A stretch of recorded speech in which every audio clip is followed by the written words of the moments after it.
नारायणा के अहम खबर ॾींदा आहियूं। पेरस जहिड़े शहर सखर जी सब्जी मंडी के मेन गेट ते गंदो पानी तलान जो सूरत इख्तियार करण लॻो। वधीक मालूमात कंदासीं हथियार न्यूज़ जो CEO आदम शेमाणी खां। जी आदम शेमाणी, छा अपडेट्स आहिनि? जी बिल्कुल, इन वक्त मां सखर पेरस में मौजूद आया। सखर पेरस में तव्हां पानी जमा ॾिसो था। सब्जी मंडी जो है आला सखर जो मशहूर तरीन रोड आहे। इतने बिना बगैर बारिश जो हे पानी आहे। मुझो कैमरामैन तव्हांखे ॾेखारे सघे तो हे पानी जो मंज़र तव्हां ॾिसी सघो था। इतने कोटिया ऐं सखर, हैदराबाद ऐं कराची जा वापारी ईंदा आहिनि। हे बगैर बारिश जो पानी आहे ऐं बारिश हूंदो त हिते ॿेड़ियूं तरंदा। असां सां हिकु शहरी मौजूद आहे, अचो त हुन खां पुछूं।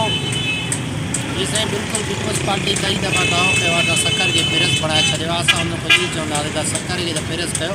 ये मेन सब्जी मंडी है जितों जेको करोड़ रुपया तव्हां टैक्स वसूल कयो था।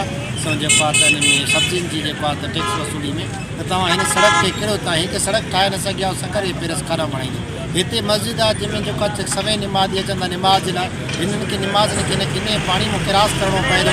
छा उन निमाज़ में जेको आहे त निमाज़ खे तमामु घणी तकलीफ़ थी थिए। हितां जो जेको सब्जी मंडी जो सदर आहे इलाही करप्ट माण्हू आहे, जंहिं करोड़ रुपया हुकूमत तरफ़ां मंज़ूर थियल बजट खाई वियो आहे। ऐं हिन तरक़ियाती कमु कराया अथसि न कुझु। अंदरि मंडी हालात ॾिसो तमामु बुरा लॻा पिया। हिते जेका पूरे पाकिस्तान वापारी अचनि था पंहिंजा माल खपाइण जे लाइ, उन्हनि खे बि शदीद तरीन दुश्वारी पेश अचे थी।